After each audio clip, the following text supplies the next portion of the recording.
ज्योतिष भाग्य बताने की नहीं, बनाने की विधा है।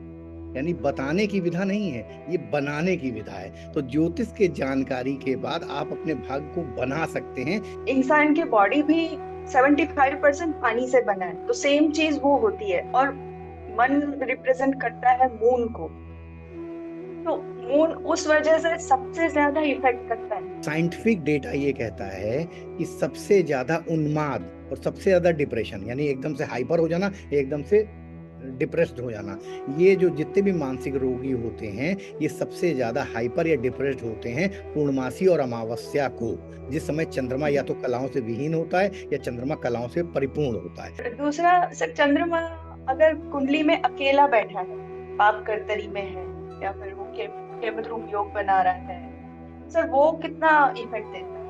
केंद्रुम योग जो है चंद्रमा का एक खराब योग है, या चंद्रमा राहु या केतु के साथ उसकी ग्रहण योग लग रहा है, तो चंद्रमा को कहीं ना कहीं ग्रहण लगता है। आज हमारे चैनल पे मोस्ट अवेटेड, मेरे सबसे फेवरेट गुरु, आई मीन पहले गुरु मेरे, और जिन्होंने हमें 60 दोस्तों से दोस्ती कराई, ज्योतिष के 60 दोस्तों से, जिनके बिना ज्योतिष पॉसिबल ही नहीं है। इनका पैशन ज्योतिष है, इनका जीवन ज्योतिष है, 24/7 सर एस्ट्रोलॉजी के साथ ही जीते हैं। इनका मतलब हर बात में ज्योतिष झलकता है। सर किसी भी बात को ला दो, उसमें ज्योतिष जोड़ के आपको दिखा देते हैं। और इनसे सीखने का जो मजा है ना, वो जिन्होंने इनसे सीखा है वही जान सकता है। और आज गुरु पूर्णिमा का दिन है और सर के आशीर्वाद मुझे मिल गए। इससे बेहतर आशीर्वाद मेरे लिए हो नहीं सकते हैं कि मैं सर के सानिध्य में हूँ, उनसे बात कर रही हूँ आज के दिन। सर, आपका मैंने थोड़ा सा इंट्रोडक्शन शायद कम दिया है, क्योंकि आपका इंट्रोडक्शन देते हुए ना वर्ड्स कम पड़ जाते हैं मेरे पास। ऐसा कुछ नहीं है। सर हमारे बहुत डाउन टू अर्थ है, बहुत ही जब पढ़ाते हैं तो ऐसा लगता है जैसे गंगा का प्रवाह बह रहा है। ये मेरी पर्सनल थिंकिंग है सर के लिए। और सर आप क्लास में ऑलवेज एक वर्ड बोलते हैं, जो हमारा आज का टॉपिक भी है, ज्योतिष भाग्य बताने की नहीं, बनाने की विधा है। सर उस पे व्यूअर्स के लिए थोड़ा प्रकाश अगर आप डाल सके, आपके नॉलेज इतना महासागर है आपके पास तो। ख्याति बिटिया, तुम्हारा प्रश्न बहुत ही श्रेष्ठ है। और ज्योतिष की जर्नी जो भी जातक या जातिका कर रहे हैं, उनको सबसे पहले बेसिकली इस चीज में को समझने की बहुत ज्यादा जरूरत है कि किस प्रकार ज्योतिष जो है भाग बताने से ज्यादा महत्वपूर्ण है। ज्योतिष को जानकर आप अपने भाग्य का निर्माण कर पाए, यानी बताने की विधा नहीं है, ये बनाने की विधा है। तो ज्योतिष के जानकारी के बाद आप अपने भाग्य को बना सकते हैं। इस ये जो विषय है, ये बहुत ही अभिन्न और महत्वपूर्ण है, और इसी पर चर्चा आज हम और आप तुम मिलकर करेंगे, जिससे कि लोगों को ये अंडरस्टैंडिंग आए कि किस प्रकार हम अपना भाग्य ज्योतिष सीखकर बना सकते हैं। तो देखो, बड़ा आसान सा रखते हैं जिससे कि हर आदमी को समझ में आए। तो कोई टेक्निकल लैंग्वेज या भाषा हम अपने आज के इस सेशन में नहीं इस्तेमाल करेंगे, ग्रास रूट बेसिक लेवल पर बातचीत करेंगे, ठीक है। अब ठीक है। क्वेश्चन आता है कि किस प्रकार ज्योतिष भाग्य बताने के अलावा बना सकता है। तो ये समझने के लिए हमें पहले थोड़ा सा दो चार बातें ज्योतिष के मूलभूत ढांचे और सिद्धांत को समझना पड़ेगा। सबसे पहली जी। चीज ख्याति, ये समझो कि ज्योतिष जो है वो वेदांग है। वेदांग यानी षड वेदांग में निरुक्त, व्याकरण, छंद, भाषा हम्म। में ज्योतिष भी एक वेद का अंग है। 6 महत्वपूर्ण वेद के अंगों में ज्योतिष जो है सबसे महत्वपूर्ण अंग कहलाया गया है। और वेद क्या है? वेद जो है, वेदों में जो का जो सार है, उसमें से एक महत्वपूर्ण सार ये है कि वेदों को जान के वेद हमें जीवन जीने की कला सिखाते हैं। कि ये जो मानव जीवन हमें एक पर्टिकुलर समय के लिए मिला है, अलग अलग जातक जातिकाओं को, जानवरों को, पेड़ पौधों को, जो अलग अलग समय वो इस पृथ्वी पर रहेंगे, उस समय में उनको जो है किस प्रकार से जीवन जीना है, क्या लेना है, क्या देना है, क्या दुख सहने हैं, क्या सुख सहना है, ये सारी चीजें उसमें कैटेगराइज हो जाती हैं। तो जब ये वेद बिल्कुल। जीवन जीने की कला सिखाते हैं, तो ज्योतिष क्योंकि वेदांग है, तो ज्योतिष भी जीवन जीने की कला सिखाता है। पहला ये इंपॉर्टेंट जी। पॉइंट को हमें समझना चाहिए। इसके बाद अगला क्वेश्चन आता है, एक जनरल सी बात हम तुम सभी लोगों को माइंड में एक क्वेश्चन सबके लिए हम छोड़ रहे हैं कि क्या चंद्रमा के ग्रेविटेशनल पुल से, चंद्रमा हमसे बहुत दूर है, लेकिन चंद्रमा की गुरुत्वाकर्षण शक्ति से अगर समुद्र में ज्वार भाटा आ सकता है, यानी कि वो जो जल जो समुद्र में है वो चंद्रमा की तरफ लहरें मार सकता है, खींच सकता है, तो इसका मतलब यह हुआ कि जो सेलेस्ट्रल बॉडी है, जो आकाश में हमारे ग्रह हैं, वो कहीं ना कहीं हमारे पृथ्वी पर रहने वाले एलिमेंट्स को, इंसानों को, जानवरों को, जातकों को असर डालते हैं। और ये हेंस प्रूव्ड होता है कि अगर ज्वार भाटे से लहरें उठती हैं चंद्रमा की तरफ उसके पुल के कारण, तो इसका मतलब कि जो पृथ्वी से बाहर की चीजें हैं उनका असर हमारे पृथ्वी पर होता है। तो ये निर्विकार रूप बिल्कुल। से सिद्ध हुआ। तो ये तो सिर्फ चंद्रमा की बात हुई। इसीलिए हमारे ऋषियों ने बहुत सारी, खगोल में बहुत सारे ग्रह हैं, हजारों लाखों हैं, लेकिन जिन 9 ग्रहों का ही निरूपण इसलिए किया कि वो 9 ग्रह जो है पृथ्वी के इतनी दूर हैं, या जितने भी डिस्टेंस है उस डिस्टेंस में वो पृथ्वी पर असर डालते हैं। ये जो 27 नक्षत्र लिए, नक्षत्र और भी बहुत सारे, there are numerous number of constellation, लेकिन जो हमारे पृथ्वी के पास 27 नक्षत्र थे, उनका ये कि इनका असर पृथ्वी पर पड़ेगा। तो यहाँ पे ये सिद्ध होता है कि ग्रह नक्षत्रों का मानव जीवन पे, पृथ्वी पे रहने वाले चल अचल पर, प्रकृति पर असर होता है। अब इस बात को आगे बढ़ाते हैं। तो वेदों में भी कहा गया है, और ज्योतिष शास्त्र का भी पहला नियम है, यत पिंडे तट ब्रह्मांडे, यानी कि जो पिंड में है, शरीर में है, वही वही ब्रह्मांड। आकाश में है। और इसको समझने के लिए सबसे जरूरी चीज क्या है? अगर हम बिग बैंग थ्योरी को भी मान लें कि सूरज में एक विस्फोट हुआ और उस विस्फोट से ही सारे टुकड़े और चट्टाने और बड़े बड़े पिंड जो आकाश में तैरे, वही गोल गोल घूमते घूमते अलग अलग प्लेनेट और पृथ्वी बन गए। तो इसका मतलब पृथ्वी की उत्पत्ति भी सूर्य से है, और उस पृथ्वी पर जब हम तुम पेड़ पौधे पैदा हुए तो उनका भी कहीं ना कहीं ट्रेसेस सूर्य से ही निकलते हैं। ठीक है, तो एक ना एक हमारा कहीं ना कहीं उस, हमारे अंदर जो आत्मा कह लो, शरीर कह लो, कुछ भी कह लो, प्राण कह लो, उसका संबंध उस बिग बैंग थ्योरी या उस सूर्य से है जिसमें विस्फोट हुआ था। इतनी बातों को समझने के बाद अब आते हैं, सबसे बड़ा मुद्दा आता है कि ज्योतिष किस प्रकार से भाग बना सकता है। बताना तो है ही, ज्योतिष में भाग बताया तो जाता ही है, लोग बताते ही हैं एस्ट्रोलॉजी में, लेकिन बना कैसे सकते हैं ये सबसे अहम है। तो इतना बेसिक ढांचा समझने के बाद चलते हैं अगले स्टेप पे। देखिए एक बात समझिए, ज्योतिष शास्त्र में दो चार चीजें अभी और समझने की जरूरत है इस क्वेश्चन का फाइनल आंसर देने से पहले। ज्योतिष, अगर हम सनातन हैं और अगर हम अपने धर्म पे बिलीव करते हैं, अगर वेदांगी हैं, वेदों को मानते हैं, सनातन धर्म को मानते हैं, या अपने आप को हिंदू कहलाते हैं, तो ये चीज समझ लो कि ज्योतिष का जो पहला सिद्धांत है वो है, ज्योतिष कर्म फल के सिद्धांत पर आधारित है। यानी कि कर्म फल के सिद्धांत का मतलब क्या होता है? यानी हम आज जो हैं, तुम ख्याति हो, मैं जिज्ञासु हूँ, आज हमारा ये नाम है, लेकिन हमारी जर्नी, इस आत्मा की जर्नी तो कई जन्म पीछे से चली आ रही है। तो उन पिछले जन्मों बिल्कुल। में हमने कई सारे कृत किए होंगे, अच्छे भी किए होंगे, बुरे भी किए होंगे, यानी कि हमने कई जन्मों से हम कर्मा जनरेट करते हुए आ रहे हैं, और इस जन्म में भी कुछ ना कुछ कर्मा जनरेट कर रहे हैं नए, और कुछ ना कुछ जो पहले कराए हैं उनका फल भी हम भोग रहे हैं, अच्छा या बुरा। जिस प्रकार की हमारी आत्मा की जर्नी होती है उस हिसाब से हम अच्छे और बुरे फल इन टोटल, भोगते कभी हैं। अच्छे कभी बुरे हमें मिलते हैं, प्राप्त होते रहते हैं। तो ये चीज भी हमें एकदम क्लियर हो जानी चाहिए कि अगर हम वेदांती हैं, सनातनी हैं, और अपने धर्म को मानते हैं, वेदों को मानते हैं, तो ये, इसमें कोई किसी के मन में ये दो राय नहीं रहेगा कि कर्म का फल भोगना पड़ता है, और यही ज्योतिष बताता है। तो ये जो चार्ट बन के आता है बिटिया, जो ज्योतिष का जो हमारा, जिसको हम लोग टेवा, कुंडली, कुछ भी हॉरोस्कोप कहते हैं, ये हमारी उस आत्मा की जर्नी का एक ब्लूप्रिंट होता है, गूगल मैप होता है कि हमने पहले क्या किया है, और इस जन्म में जो हमें टाइम मिला है, 60 साल, 70 साल, 45 साल, जो भी उम्र हमारी रहेगी, उसमें वो उस ब्लूप्रिंट के जरिए हम ये जान पाते हैं कि अब हमें इस जन्म में क्या करना है।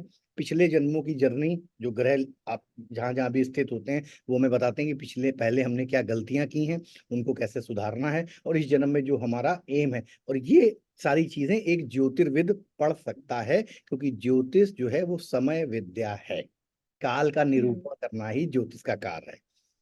तो इतनी सारी बातें, देखो तुम्हारे एक सवाल के लिए सबसे पहले बेसिक स्ट्रक्चर क्लियर करना बहुत जरूरी था। अब आप समझिए, तो वेदों में ज्योतिष की परिकल्पना क्यों आई, पहले ये समझिए। तो जैसे एक एग्जाम्पल देते हैं कि ऋग्वेद में कहते हैं कि अब आकाश में कृतिका नक्षत्र उदय हो रहा है, आओ हम तुम मिलके यज्ञ करें, यज्ञ की अग्नि को प्रज्वलित करें, जिससे कि हम जो हविष, या जो हम यज्ञ हवन में सामग्री। अर्पित करेंगे वो तुरंत देवताओं तक पहुंचे। अब इसी से ज्योतिष की चीज समझ लो, सारी चीज इतने में ही सारा सार निकल आता है। उनका कहने का मतलब है, उन्होंने कृतिका क्यों चुना, और कोई नक्षत्र चुन लेते हैं, तुम सभी को पता है कि नक्षत्र 27 होते हैं। तो कृतिका एक तो सूर्य का नक्षत्र है, सूर्य अग्नि का कारक है, तो अग्नि अग्नि का यानी कारण। कृतिका नक्षत्र में, सूर्य के नक्षत्र में जो कि अग्नि का कारक है, पवित्र है, सेंटर ऑफ द गैलेक्सी है, उसके नक्षत्र को उन्होंने चुना। उन्होंने रेवती को नहीं चुना, उन्होंने और कोई नक्षत्र नहीं चुना। तो कृतिका नक्षत्र चुनना, जिससे कि वो ये टाइम सही है, इस समय अगर हम देवताओं को हविष देंगे, आहुति देंगे, तो वो डायरेक्ट उन तक जल्दी पहुंचेगी और उसका श्रेष्ठ फल हमें मिलेगा। तो इसी से चीजों को समझना है हमें। यानी कि काल का निरूपण किया उन्होंने। उन्होंने 27 नक्षत्रों में एक पर्टिकुलर नक्षत्र चुना, जिससे हमारा काम क्या हो जाए, आसान आसान हो हो जाए। और हम जो आसान हो जाए। इच्छा कर रहे हैं, हमारी हमारी हमारी चिट्ठी या हमारा हविष या हमारी परिकल्पना सही एड्रेस पे तुरंत पहुंचे। अदरवाइज वो इधर उधर घूमती रहेगी, डिले होगी, फर्दर डिले होगा, नहीं पहुंच पाएगी। बस इसी फंडामेंटल को आज आपको लगाना है कि भाग्य बताने से ज्यादा बनाने की विधा है।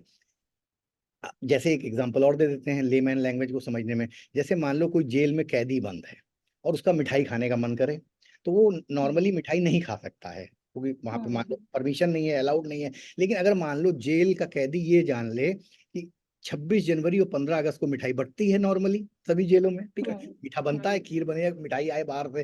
तो जी। अब अगर उसको ये पता है कि 26 जनवरी और 15 अगस्त को मिठाई खाने को मिलेगी, तो अब इसके लिए कोई, अगर वो चाहे कि हम जो है 22 जून को खा लें या 28 जून को खा लें, तो शायद वो आसानी नहीं होगी उसके लिए। उसके लिए उसको बड़े हाँ दिमाग लगाना पड़ेगा, कुछ और इंतजाम करना पड़ेगा। लेकिन समय सही है, समय सही है ना, 15 अगस्त और 26 जनवरी, तो उसको हाँ, ऑटोमेटिकली मिठाई, अगर वो इच्छा कर रहा है तो मिल जाएगी। यही मिल चीज जाएगी। पंचांग और हर चीज बताती है। जब हम देखते हैं कि अगर हम कोई कोई विशेष कार्य, जैसे यहाँ पे मिठाई खाने का कार्य था, अब मान लो वो कार्य शादी करने का हो, एजुकेशन करने का हो, मकान बनवाने का हो, कोई भी कार्य हो सकता है, यात्रा करने का कार्य हो सकता है, तो हम अब यहाँ पे वो 26 जनवरी और 15 अगस्त ढूंढते हैं। तो वो कैसे ढूंढते हैं, वो ज्योतिष का ज्ञान बताता है कि क्या मुहूर्त है, किस डायरेक्शन में चलना है, कौन सा ग्रह फेवरेबल है, आकाश में कोई बहुत खराब दुर्योग तो नहीं बन रहा है। और उस जातक के चार्ट को उस आसमान के जो सेलेस्टियल बॉडी जहां जहां पे होती हैं, उनको मैच करके एक ज्योतिर्विद ये देख लेता है कि आज ये कार्य करने का उपयुक्त समय है या नहीं है। तो मिठाई खाने को मिल जाएगी, अदरवाइज मिठाई खाने को नहीं मिलेगी या उसमें डिले होगा। एक और एग्जांपल से समझा देते हैं। ऑब्वियस सी बात है कि अगर हमें चावल की खेती करनी है, तो हम साल भर में चावल नहीं बो सकते हैं कि किसी भी समय हम्म हमारी जब मर्जी हो हम उस समय चावल बोएंगे। तो ऐसा तो नहीं है नहीं। कि हमें धान की खेती मिल जाएगी। उसके लिए एक उपयुक्त समय चाहिए कि आज हम धान लगाएं, तो हमें आइडिया है कि 20 दिन बाद, 25 दिन बाद, जब जब इसको पानी की जरूरत होगी, तो उस समय, क्योंकि ऋतु ऐसी है, मौसम ऐसा है कि पानी बरसेगा। तो ये हमने हाँ। कैलकुलेशन, आम आदमी भी कैलकुलेशन कर लेता है ना। उसी प्रकार हम्म तब तो उसको चावल की खेती, धान की खेती अच्छी होगी, अदरवाइज नहीं होगी। ठीक है। तो नहीं हो गई। ऐसे ही सेम एस्ट्रोलॉजी में चीजों को समझना होता है कि हम किस समय कौन सा कार्य करें कि वो हमें फलित हो, जी। मूलभूत ढांचे में। अब ये तो हो गया कि सारा फंडामेंटल हमारे माइंड में क्लियर हो गया। अब फिर अपने क्वेश्चन पे वापस आते हैं जो सबसे अहम है, भाग्य कैसे बनाते हैं। अब जैसे जब आपको एक चार्ट, आपका एक जातक को अपना एक एस्ट्रोलॉजी का चार्ट मिल जाता है, तो वो क्या करता है, वो आपके कर्मों के हिसाब से, पूर्व के किए हुए कृत्यों कर्मों के हिसाब से प्लेनेट अच्छा और बुरा असर देने के लिए आपके चार्ट में स्थित होता है। ज्योतिष की जानकारी से आप ये समझ सकते हैं, ग्रह कोई भी खराब और अच्छे नहीं होते हैं। हर अच्छे नहीं। ग्रह का आपकी कुंडली में एक पर्टिकुलर रोल होता है, आपके कर्मा हम्म को लिटिगेट करने में वो हेल्प करते हैं। और हम जी। ये समझ लेते हैं कि ये ग्रह मेरे लिए खराब है, ये मुझे कष्ट दे रहा है। कष्ट नहीं दे रहा है, मुझे पहले कभी आप जन्म में वो जो कृत्य कर्मा। हैं, उसको लिटिगेट या उसको बराबर वो कर रहा है। और उस बर। बराबर की प्रोसेस में, क्योंकि कभी किसी को आपने दुख दिया है, तो उस कारण से वो ग्रह पर्टिकुलर चार्ट में आपके वहां पे बैठा हुआ है, जो आपको इस समय वो दुख दे के उसको नलीफाइड कर रहा है। तो हम नलीफाई करा। इतना मजबूत अपने मन को नहीं बना पाते हैं। हम सिर्फ ये सोचते हैं कि हमें कोई रेमेडी मिल जाए, हमें कोई इलाज मिल जाए, हमें कोई प्रोडिक्शन मिल जाए, हम इसको ठीक कर लें। लेकिन ऐसा नहीं होता है मेरे प्यारे मित्रों। आपको किया कभी भी अनकिया नहीं हो सकता है। अच्छा किया है तो अच्छा भी भोगना है, बुरा किया है तो बुरा भी भोगना पड़ेगा। भोगना है। ये नहीं हो सकता है नहीं। कि हमारे चार्ट में अगर 50 चीजें जो हैं अच्छी हैं और 50 चीजें बुरी हैं, तो हम पूजा पाठ कर लें, गंगा में नहा लें, तो हमारी 10 खराब चीजें चार्ट से हट अच्छी जाएंगी। हो जाएगी, हट अच्छी जाएगी। नहीं हो सकती हैं।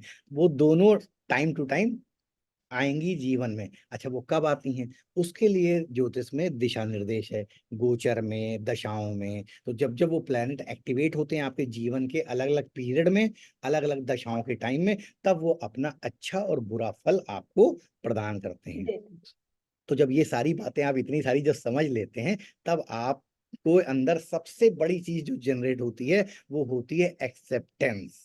यानी कि अब आपने ये हैं। मान लिया कि ये जो है मेरा दोष नहीं है, ग्रहों का ग्रह इसमें दोषी नहीं है, हमारे ही, क्योंकि हम सनातनी हैं कर्म है। और कर्म फल के सिद्धांत को ख्याति मानते हैं। तो अब जब ये एक्सेप्टेंस आपके अंदर आ जाती है कि नहीं, ये जो दुख मुझे मिल रहा है, मेरी शादी नहीं हो रही है, मेरे बच्चे नहीं हो रहे हैं, मैं एक पैर से लंगड़ा हूँ, अपाहिज हूँ, मेरी आंखों की रोशनी कम है, तब आप एक्सेप्टेंस मोड में आते हैं। आप असली ज्योतिष का मंतत्व समझते हैं। और क्योंकि पहले बताया है जीवन जीने की कला है, तो आप उसमें कल ट्यून है। कर जाते हैं कि ये हमारा कर्म जो है, हमें भोगना है, इतने साल हमें कष्ट उठाना है। हाँ, टाइम ड्यूरेशन कब तक रहेगा, जीवन भर रहेगा, वो एक ज्योतिर्विद जरूर बता सकता है। अब भाग कैसे बनता है, फिर आ जाते हैं इसी पे। तो भाग बिटिया ख्याति ऐसे बनेगा कि जैसे देखो, हर जातक को अब सिर्फ भाग और प्रारब्ध का ही तो खेल है नहीं, कहीं ना कहीं कर्मा भी तो हमें मिला हुआ है ना।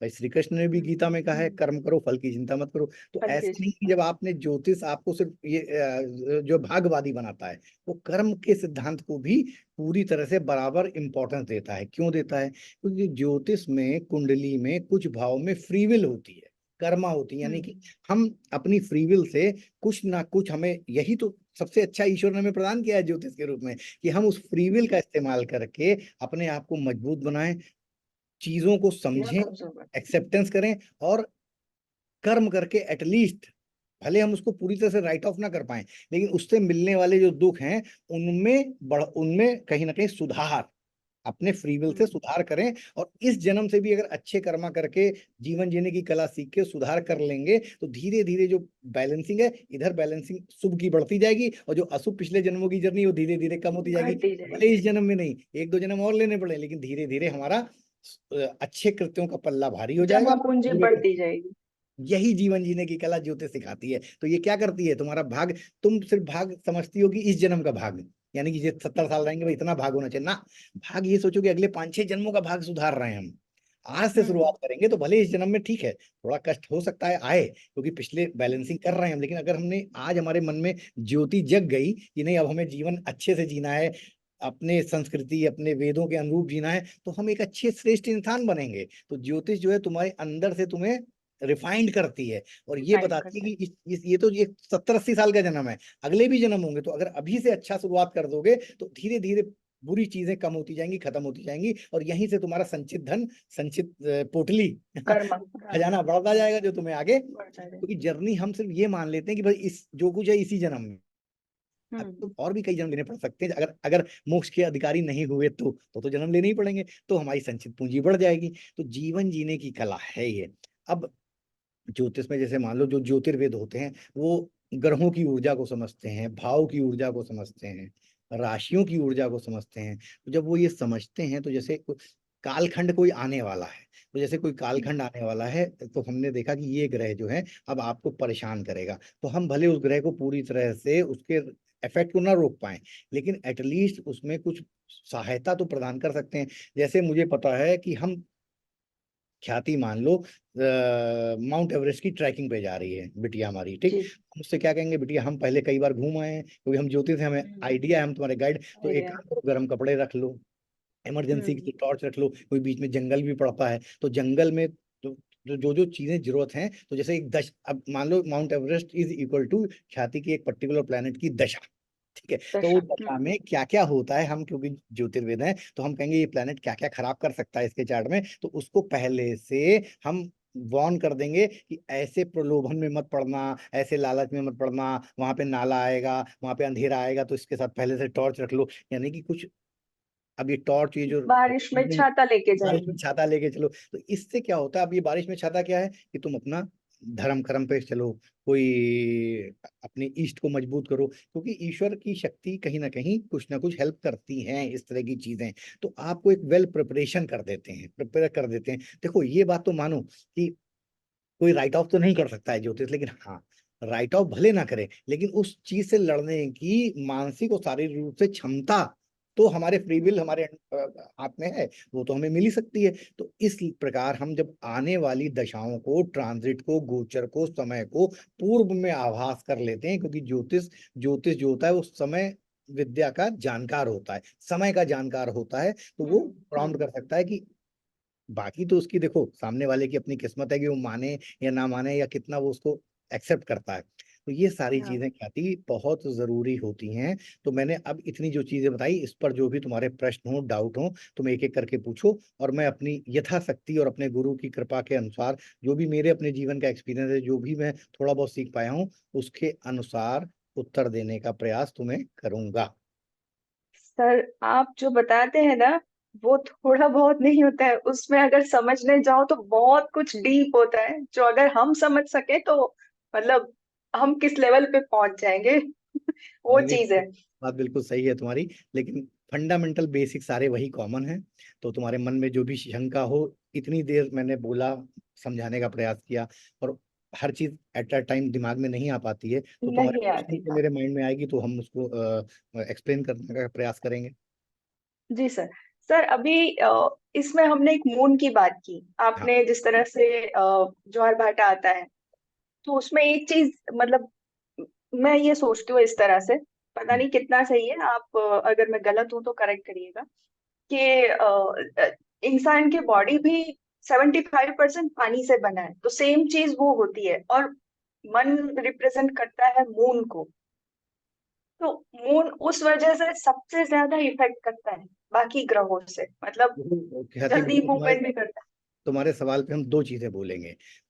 साइंटिफिक डेटा ये कहता है कि सबसे ज्यादा उन्माद और सबसे ज्यादा डिप्रेशन, यानी एकदम से हाइपर हो जाना, एकदम से डिप्रेस्ड हो जाना, ये जो जितने भी मानसिक रोगी होते हैं, ये सबसे ज्यादा हाइपर या डिप्रेस्ड होते हैं पूर्णमासी और अमावस्या को, जिस समय चंद्रमा है। या तो कलाओं से विहीन होता है या चंद्रमा कलाओं से परिपूर्ण होता है। तो एक परिपूर्ण। एग्जाम्पल ये बहुत बढ़िया तुम्हें समझ में, तुम्हारे प्रश्न के उत्तर में लोगों को आएगा कि पूर्णमासी और अमावस में चंद्रमा की रश्मियों के अकॉर्डिंग जो मानसिक मनोरोगी होते हैं, ये बहुत ज्यादा उस समय हाइपर एक्टिविटीज पे या एकदम डिप्रेशन पे चले जाते हैं। ये एकदम स्टेट साइंटिफिक डेटा है, इसमें कोई क्वेश्चन नहीं है।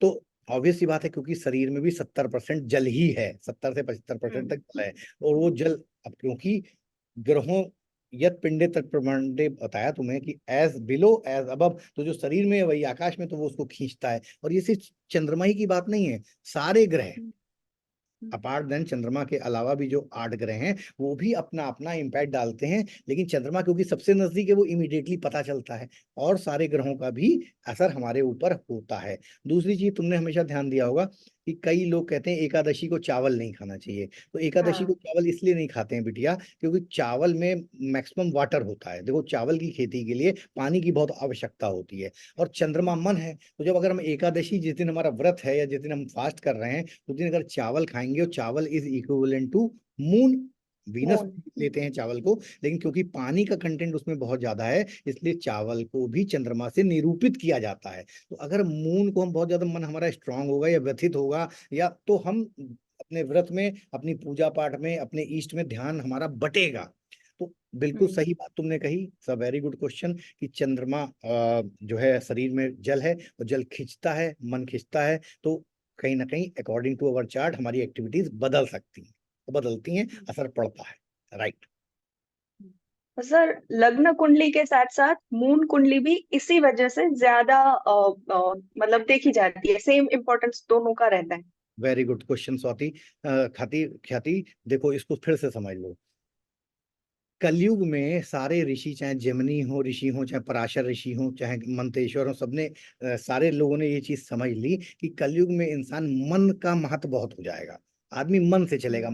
अब जैसे क्या है कि शरीर को जरूरत नहीं है खाना हम खाएं, जितना जरूरत हो उतना हमने खा लिया, लेकिन मन नहीं माना तो हमने फास्ट फूड ऑर्डर कर दिया और रात में खा लिया। 12 हाँ। बजे। तो अब कलयुग में इंसान मन से चलता है, मन में आएगा तो करेगा, मन में आएगा तो नहीं करेगा। उसको इससे कोई मतलब नहीं है कि आत्मा क्या कह रही है, शरीर की डिमांड है या नहीं है। खाना खा लिया, जीवन जितना जीने के लिए खाना जरूरी है उतना हम खा चुके हैं, ये मन नहीं मान रहा है। 4 पीस मीठा और खा लेते हैं, एक काम करते हैं, एक 2 घंटे हो गए, कुछ और मन किया तो फिर स्विगी या जोमेटो से कुछ और ऑर्डर कर लेते हैं। तो मन का बड़ा इंपॉर्टेंस है। इसीलिए तुम देखो ख्याति, कलयुग में जो सर्वमान्य दशा है, ऋषियों ने क्या कहा कि कलयुग में विंशोत्तरी जो है वो सर्वमान्य दशा होगी, सब पे लग जाएगी, मैक्सिमम मैक्सिमम। तो हम्म। कहने का मतलब क्यों, क्योंकि जो विंशोत्तरी दशा है वो चंद्रमा की नक्षत्र बेस्ड दशा है, चंद्रमा की दशा है, चंद्रमा के गोचर जो होता है नक्षत्रों में उसके अकॉर्डिंग चलती है। तो इसलिए चंद्रमा का बहुत ज्यादा इंपॉर्टेंस है, उस लग्न का इंपॉर्टेंस है, क्योंकि कल और कहीं कहीं और ये क्लियर है, हर ऋषि ने सबसे पहले ये लिखा है कि सबसे पहले ज्योतिष ये चेक करे कि लग्न कुंडली ज्यादा स्ट्रांग है कि चंद्र कुंडली ज्यादा स्ट्रांग है। चंद्र अगर कुंडली चंद्र ज्यादा। कुंडली ज्यादा स्ट्रांग है तो फिर चंद्र कुंडली से प्रेडिक्शन उसको करना चाहिए। मन का बहुत महत्व है, ठीक है। इसीलिए गोचर भी देखो मन से, चंद्रमा से हम लोग देखते हैं, मैं ऐसा नहीं कि लग्न से नहीं देखते हैं, बट हम्म। मेजर गोचर भी चंद्रमा से देखे जाते हैं। तो आशा कहते करता हैं ना, मन हूँ। मन हाँ, के हारे हार है, मन के जीते जीत है। वो तो है ही, क्योंकि चंद्रमा अगर आपकी कुंडली, अच्छा इसका एक और अब ये तुमने इतनी बढ़िया बात बोल दी कि मन मन के हारे हारे मन के जीते जीत, तो इस पे एक और चीज बताते हैं। देखो चंद्रमा जो है वो सैटेलाइट है, सूर्य की रश्मियां जो आती हैं तो चंद्रमा उनको अवशोषित करता है, फिर जब वो रात में अपने अंदर एब्जॉर्ब करके जब पृथ्वी पे डालता है तो औषधि जो है, जो पेड़ पौधे हैं वो औषधि बन जाते हैं, उनमें औषधि गुण हाँ। कहाँ से आते हैं, चंद्रमा की रश्मियों से आते हैं। इस बात को प्रूव करने के लिए एक छोटी सी कहानी सुना देते हैं। जब चंद्रमा को दक्ष प्रजापति के श्राप के कारण क्षय रोग हो गया, तो चंद्रमा के क्षय रोग होते ही पूरे पूरे पृथ्वी में व्याकुलता छा गई, पेड़ पौधे औषधियां सब कलुष हो गई, सब डिम हो गई, हम्म। के अंदर औषधि गुण खत्म हो गए। और अगर ऐसा हो जाता तो पृथ्वी नष्ट हो जाती। तब नष्ट हो ब्रह्मा गई। विष्णु महेश के इंटरवेंशन से उनको शुक्ल पक्ष और कृष्ण पक्ष का एक टेक्निकल जुगाड़ बनाया गया उनके जीवन में कि वो हाँ। घटे तो फिर बढ़ भी जाए, तो उसके बाद औषधियां, जलवायु सब में दोबारा से प्राण आए। तो चंद्रमा औषधि और प्राण का भी कारक है।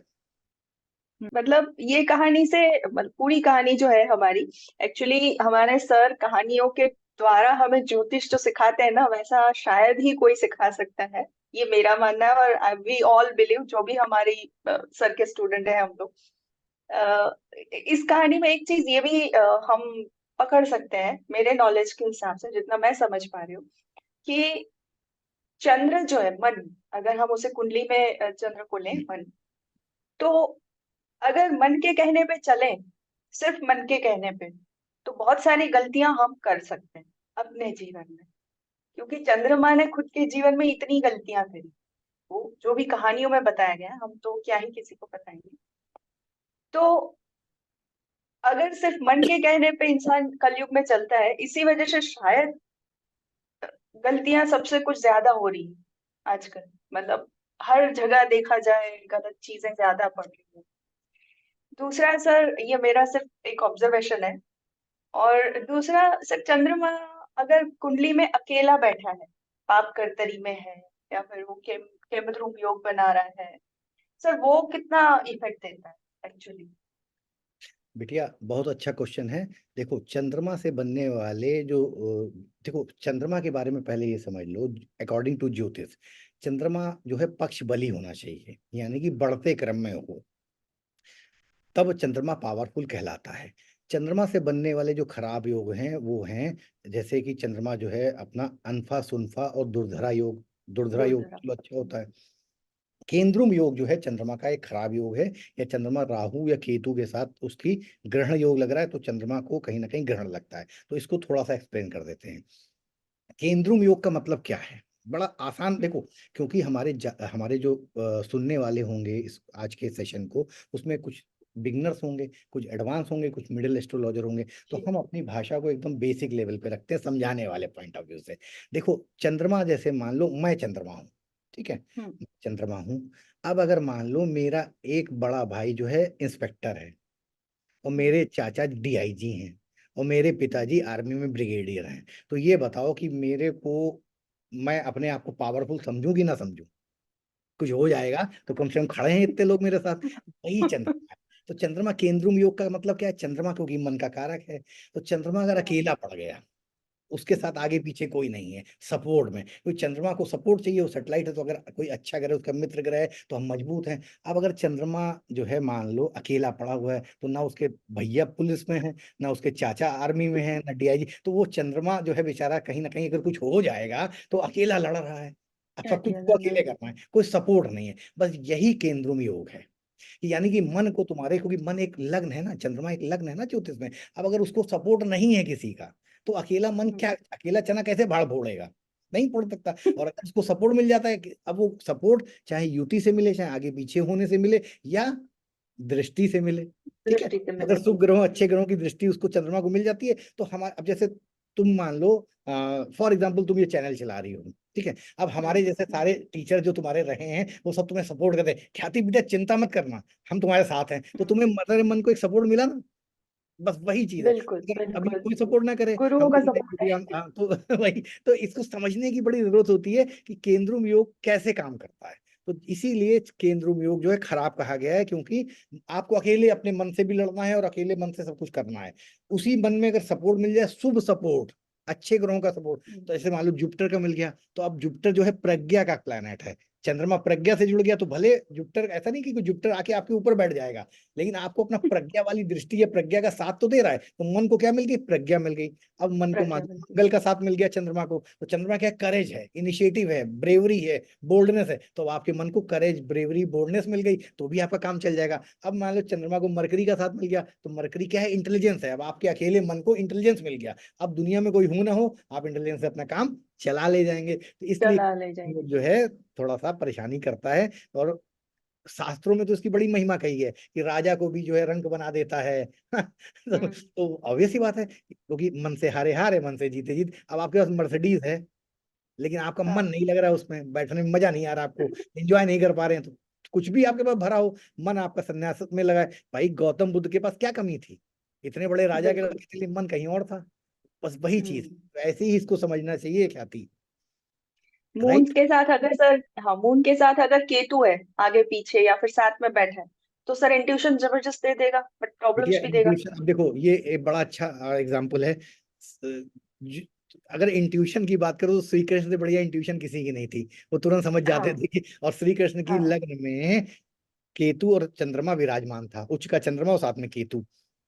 केतु इंटरनल जर्नी है, उसके पास सर नहीं है, वो दिल से सोचता है, क्योंकि सर तो ले गया राहु, केतु का तो धड़ बचा, हाँ। यानी दिल बचा। धड़ पे चल। जो आदमी दिल से सोचता है वो काफी हद तक सही सोचता है। और चंद्रमा भी इंट्यूटिव प्लेनेट है, तो चंद्रमा हाँ। केतु का कॉम्बिनेशन भी, हाँ, इसके ज्योतिष में प्लेसमेंट और चीजों के हिसाब से देखना पड़ेगा। यही चंद्रमा केतु मदर से सेपरेशन भी डाल सकता है। यही चंद्रमा केतु के पॉजिटिव और नेगेटिव, देखो कोई भी कॉम्बिनेशन ऐसा नहीं है कि सारे 100% पॉजिटिव रिजल्ट देगा, 100%। अब देखो श्री कृष्ण भगवान को अपनी माता से पैदा होते दूर जाना पड़ा, पैदा चंद्रमा दूर केतु, जाना पड़ा। ठीक है, लेकिन वही हाँ। चंद्रमा केतु ने उनको और भी बहुत सारी चीजें दी, हाँ, ठीक है। बना दिया। तो और यहाँ वो पे केतु अपने सर पे मोर पंख भी मोर, लगाते थे हमेशा। केतु जो है मोरपंख का भी जो है मोर कारक पंख है। है। तो यहाँ पे ये समझना है। अब यही चंद्रमा केतु क्या है? यानी मन, और केतु मतलब इंटरनल जर्नी, अपने आप को जानने की जिज्ञासा। तो अगर आपका ये कॉम्बिनेशन अच्छे घर में है, अच्छे आपके लग्न के मित्र हैं, हम्म। तो यही चंद्रमा केतु आपको योगी बना देगा। क्योंकि हम्म। केतु जो है सन्यासी भी है, अघोरी भी है, सन्यासी। योगी भी है। तो बिल्कुल। मन आपका अघोर में, आइसोलेशन में अपने आप को जानना, तत्व ज्ञानी बना देता है। ऐसे समझो, हाँ। तत्व ज्ञान का भी ये कॉम्बिनेशन है, बट कहाँ पे बन रहा है, कैसा बन रहा है, ये सारी चीजें देखनी चाहिए, किस हाउस पे बन देखनी रहा है। चाहिए। राइट। तो कॉमन ज्योतिष अप्लाई करना पड़ेगा हर जगह पे। सर आपने काफी अच्छा नॉलेज दिया आज, लेकिन जैसे आप जानते हैं कि व्यूअर्स को एक चीज बहुत अट्रैक्ट करती है, या फिर हर कोई वो चीज जानने में ज्यादा इंटरेस्टेड होता है, वो है कि रेमेडी। रेमेडी क्या करें? रेमेडी सर वो कितनी काम करती है एक्चुअली? देखो ऐसा है, रेमेडी, हम ये नहीं कहेंगे कि रेमेडी जो है काम करती है नहीं करती, इसकी कोई बात नहीं है। सबसे बड़ी रेमेडी तो यह है कि जब हमारा वैदिक सनातन धर्म कर्म फल के सिद्धांत पे बेस्ड है, तो हमको सबसे पहले तो एक्सेप्टेंस होना चाहिए कि जैसे भी हम हैं, जो भी हम हैं, जिस सिचुएशन में भी, जाई विद राखो राम ताही विद रहिए। ठीक है, रही है। तो हाँ। सीधी सी बात है, तो उसमें तो आपको रहना ही है। लेकिन हाँ, रेमेडी, जैसे मान लो ये सारे ग्रह, नक्षत्र, सारी चीजें कहीं ना कहीं ईश्वर के अधीन है। तो ईश्वर हम्म। हमारी, हम अगर हमारे दिल से किए हुए प्रायश्चित को अगर कोई राइट ऑफ कर सकता है, तो देवों के देव महादेव ही कर सकते हैं, या ट्रिनिटी जो है बिल्कुल। ब्रह्मा विष्णु महेश की। तो हाँ। ऑब्वियस सी बात है, उन और उनके ही छोटे रूप में ये इंद्र और सब देवताएं आते हैं, तो कैटेगराइज्ड है ये सब, ठीक है। तो अब जब हम किसी को वाकई हृदय से पश्चाताप करते हैं, ग्रेटिट्यूड पे करते हैं, हम्म। तो क्योंकि देखो सब कुछ तो एनर्जी का खेल है, कंपन का खेल है। हमारे हाँ। मुख से निकले हुए शब्द, हमारे अंदर की आत्मा से निकली हुई आवाज, भले मुंह से ना निकले, आत्मा से निकली हुई आवाज, वो भी तो एक एनर्जी कंपन पैदा करेगी। और जब कंपन उससे पैदा मिलेगी, कर। तो रिदम में अगर आ जाती हैं दोनों चीजें, तो कहीं ना कहीं वो जो एनर्जी हमको डिसबैलेंस है बॉडी में, वो बैलेंस होके कहीं ना कहीं रिलीफ दे सकती है। उसी लिए मंत्रों के प्रॉपर अक्षरों का एक सिस्टम बनाया गया है कि इस लय में ये इको या इस तरह की वाइब्रेशन ये पैदा करेंगे, तो हम उस, मान लो जो ब्रह्मांड में शनि है, मतलब हम्म। ब्रह्मांड का शनि और हमारे हाँ। शरीर का शनि आपस में अलाइनमेंट नहीं हो रहा दोनों का। मतलब हमारा शनि मान लो किसी कारण से, शरीर का शनि जो है उसमें कोई ना कोई रुकावट है, उससे रुका है। मैचिंग में है। तो मैचिंग के, तो उसके इलाज के लिए हम क्या करते हैं कि कुछ ऐसे अल्फाबेट हैं जिनको हम लोग बीज मंत्र बोलते हैं, तो उनको अगर हम दोहराते हैं, बोलते हैं, तो वो जो हमारा ब्लॉकेज है वो खुल के उस वाले एनर्जी से, दो तरह के मिल नृत्य, जाता। एक होता है तांडव और एक होता है नटराज। तो मान लो अभी तांडव हो रहा है, तो इसका मतलब एनर्जी फ्रिक्वेंट मैच नहीं कर रही है, और यही इसी को नटराज में कन्वर्ट कर लें, यानी रिदमेटिक हो जाए, हाँ। उसके लय में आ जाए, तो जीवन आसान हो जाता है। तो इसका कहने का मतलब ये है कि यही रेमेडी है। तो रेमेडी के लिए मंत्र, पूजा पाठ, या हम्म। जो हर ग्रह को ज्योतिष में किसी ग्रह से रिप्रेजेंट किया है, जैसे वीनस को शादी हम्म। के पहले सिस्टर और शादी के बाद पत्नी, तो अब वीनस पत्नी। की रेमेडी आप क्या करोगे? ऑब्वियस सी बात है, वीनस, क्योंकि वीनस ग्रह जो आकाश में है उसको हम अपनी पत्नी से रिप्रेजेंट करते हैं। तो आप, और वीनस मान लो हीरा भी है, वीनस मान लो गाय भी है, तो सबसे पहली रेमेडी तो क्या है कि आप अपने घर में अपनी पत्नी को प्रॉपर इज्जत दें, सम्मान दें, बिल्कुल। भावनाओं का बिल्कुल। ख्याल रखें, उसके पास बैठ के उससे बातचीत करें, तो वीनस ऑटोमेटिकली आपका अच्छा हो जाएगा। फिर हाँ। आप चाहे गाय की सेवा करें, चाहे हीरा पहने, या जो और इलाज है। तो रेमेडी रिश्तों से, सेवा से की जा सकती है, ख्याति पहले, उसके बाद हम्म। उन ग्रहों के जिस जिस जब आप ये निर्धारित कर लें इस ग्रह के कारण, मान लो, और ऐसा नहीं कि वो ग्रह आपको परेशान कर रहा है जो रेमेडी करें, ऑब्वियसली किए तो आप ही के कर्मा है ना, वो तो ग्रह आपका पाप निभाने आया है, आपको बैलेंस करने, या आपका लिटिगेट। बिल्कुल। अब आप उसको क्यों नहीं लिटिगेट कर, हम तो ये कहते हैं, तो रेमेडी करने की जरूरत ही नहीं है भाई। जरूरत ही नहीं है। आपने कहा कि वीनस मुझे बड़ा परेशान कर रहा है, मेरी शादी नहीं होने दे रहा है, तो हम वीनस की रेमेडी करें। अरे रेमेडी क्यों करें? वीनस तो आपको इस जन्म में, उस जो पिछले जन्म के जो आपके लिंगर ऑन रह गए उनको निपटा रहा है। तो इसको तो निपटा। हमें, तो हम तो व्यक्तिगत रूप से नहीं मानते हैं कि रेमेडी करनी चाहिए, लेकिन क्योंकि हम मनुष्य जीवन में हैं, हम उतना कष्ट नहीं झेल पाते हैं, इसलिए हमारे देवताओं ने, ऋषियों ने ये दे दिया कि यार मानव जीवन में जब ये आएगा तो हो सकता है इतना इतना तकलीफ ना झेल पाए, तो इसको रिलीफ के लिए चलो कुछ मंत्र, कुछ सेवा, कुछ रेमेडी फॉर्म में कर दें, कि अगर ये बहुत ज्यादा परेशान हो जाए तो ये करके थोड़ा लाइफ में एडजस्टमेंट कर ले, मन लाइफ को बढ़ाता शांत कर कर ले। ले। तो रेमेडी उस पर्पज से की जाती है। भाई, और लोगों को क्या है, हम लोगों को ये पता भी नहीं होता है सर, कर्मा करके क्या है।